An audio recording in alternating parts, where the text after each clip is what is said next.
दोस्तों, माननीय प्रधानमंत्री श्री नरेंद्र मोदी जी ने 10 साल तक अपने जलवे को और अपने किरदार को बचाकर रखा। आखिर 11वें साल में ऐसा कौन सा ग्रहण लग गया कि अचानक मोदी जी का जलवा ही खत्म होता नजर आया।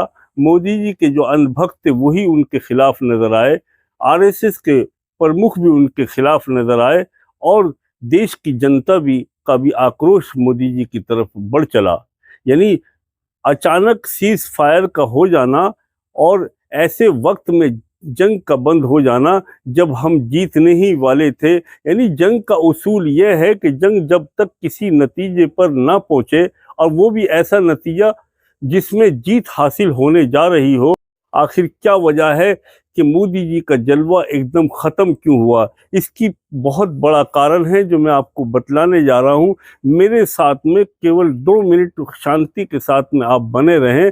मैं आपको खुलासा करूंगा कि आखिर ये जलवा कैसे खत्म हो गया। यानी यार ने ही लूट लिया घर यार का। डोनाल्ड ट्रंप जो माननीय प्रधानमंत्री श्री नरेंद्र मोदी के जिगरी यार हुआ करते थे, आज सबसे बड़े शत्रु नजर आ रहे हैं।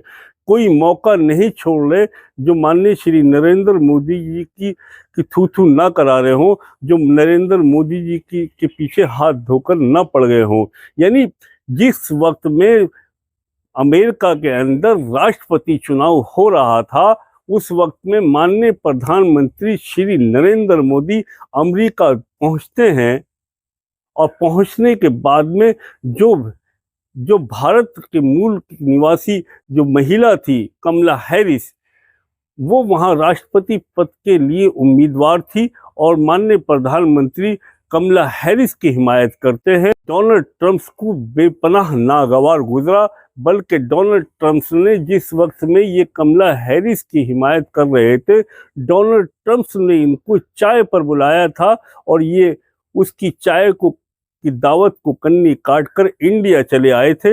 यही वजह है कि आज डोनाल्ड ट्रंप की वो नफरती जंग हिंदुस्तान से चल रही है, चाहे वो टैरिफ के रूप में हो और चाहे वो सीज फायर के रूप में हो।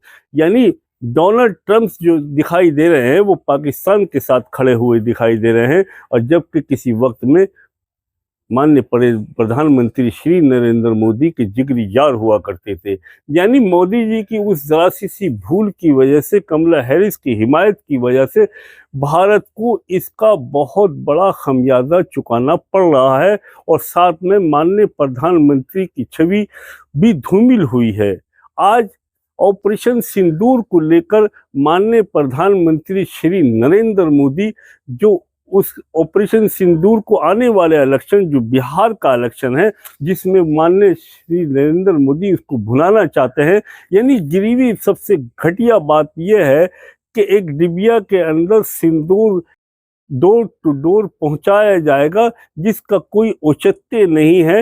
इस बात को जनता भली भांति समझ रही है कि वहां उधर सेनाओं के जवानों ने अपना खून बहाया, अपना बलिदान दिया, उधर पहलगाम के अंदर शहीद हुए। उनका श्रेय माननीय प्रधानमंत्री इलेक्शन के अंदर, यानी इसको ऑपरेशन सिंदूर को ऑपरेशन वोट में बदलना चाहते हैं। ये इससे ज़्यादा और गिरीवी बात हो ही नहीं सकती। यानी लफाजी इंतहा से ज़्यादा अपने उरूज पर पहुंच चुकी है। माननीय प्रधानमंत्री जी एक भाषण के अंदर कहते हैं कि मेरे बदन के अंदर लहू खौल रहा है। अगर आप काट कर देखेंगे तो इस नसों से लहू नहीं निकलेगा, खून नहीं निकलेगा, बल्कि सिंदूर निकलेगा। अरे ये कैसी लफाजी है? अरे कैसे ही शहीदों का मजाक है? अरे ये कैसा ऑपरेशन सिंदूर का आप तौहीन कर रहे हैं? जो देश के नौजवानों ने, आर्मी सैनिकों ने जो शौर्य दिखलाया है वो काबिल तारीफ है। इसको पूरी दुनिया देख रही है। उनके शौर्य ने पाकिस्तान को 5-10 साल के अंदर वायुसेना के एतबार से पीछे कर दिया है। ये सेना का इससे पहले भी सन 1971 के अंदर जंग हुई है और वो हमने पाकिस्तान से जीती है। पाकिस्तान ने उसने घुटने टिकाए हैं। उसी वक्त में शिमला समझौता हुआ है। इंदिरा गांधी ने उस वक्त के प्रधानमंत्री को मजबूर किया, यानी उससे जो जुल्फ़िकार अली भुट्टो थे उनसे समझौता कराया, अपने मर्जी के साइन कराए। लेकिन माननीय श्री नरेंद्र मोदी इसको बिल्कुल उल्टा ले गए हैं। उसके बाद में जितने भी इलेक्शन हुए हैं, कभी इंदिरा गांधी ने जिक्र नहीं किया है, उसका श्रेय हासिल नहीं किया है। आज बिहार के अंदर आप ऑपरेशन सिंदूर को ऑपरेशन वोटर्स में बदलना चाहते हो, जो शर्मनाक बात है। आप अपने बलबूते पे जीतो। वहाँ की आवाम पूछ रही है कि 20 साल के पीरियड के अंदर आपने क्या तरक्की करके दिखलाई है। आप 20 साल के पीरियड के आप काम दिखवाओ। आप 20 साल के पीरियड के अंदर ये बतलाओ कि कितने नौजवानों को आपने सरकारी नौकरियां दी हैं, आपने कितनी सड़कें बनाई हैं, कितने काम किए हैं, ये गिनवाओ। अरे एक तरफ तो आप नीतीश कुमार के काम गिनवा रहे हैं और दूसरी तरफ आप नीतीश कुमार को किनारे कर रहे हैं। यानी नीतीश कुमार के जो बड़े बड़े सांसद हैं वो आपने तोड़ लिए हैं, आपने उनको हाईजैक कर लिया है। इस तरह से नीतीश कुमार जो है बहुत ज़्यादा कमज़ोर नज़र आ रहे हैं। एक तो उम्र के आखिरी पड़ाव में है, दूसरा उनको ये गम है कि मैंने बहुत बड़ा जो सेकुलर माइंड के थे नीतीश कुमार जी, वो कहीं किसी दर्जे पछताते हैं कि मैंने बहुत बड़ा धोखा किया कि मैंने जो है एनडीए का साथ दिया।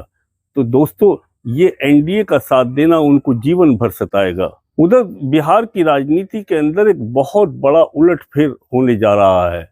राष्ट्रीय प्रगति पार्टी राष्ट्रीय जनता दल के अंदर शामिल हो गई है और बिहार के अंदर जो भाजपा के और सांसद हैं, विधायक हैं, वो भी राष्ट्रीय जनता दल के अंदर उनका झुकाव नजर आ रहा है। कुछ लोगों ने शपथ ग्रहण कर ली है और इस तरह से एएमआईयू के जो पार्टी है उसके नेता भी, उसके बड़े बड़े नेता भी राष्ट्रीय जनता दल के साथ में यानी तेजस्वी यादव के साथ में जुड़ते हुए नजर आ रहे हैं।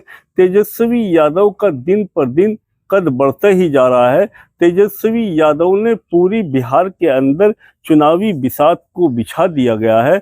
उसके साथ में माननीय श्री राहुल गांधी कंधे से कंधा मिलाकर चल रहे हैं। तो बिहार का चुनाव दोस्तों देखने लायक होगा।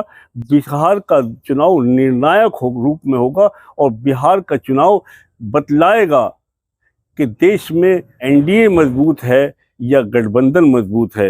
यानी अगर वाकई ऑपरेशन सिंदूर को अगर ये भुना पाने में कामयाब होते हैं तो ये बड़ी शर्मनाक बात होगी, लेकिन ऑपरेशन सिंदूर को इलेक्शन के अंदर नहीं लाना चाहिए। दोस्तों, ये वीडियो आपको अच्छी लगी हो तो प्लीज़ इसको लाइक करें, चैनल को सब्सक्राइब करें, बेल आइकन दबाएं। जय हिंद।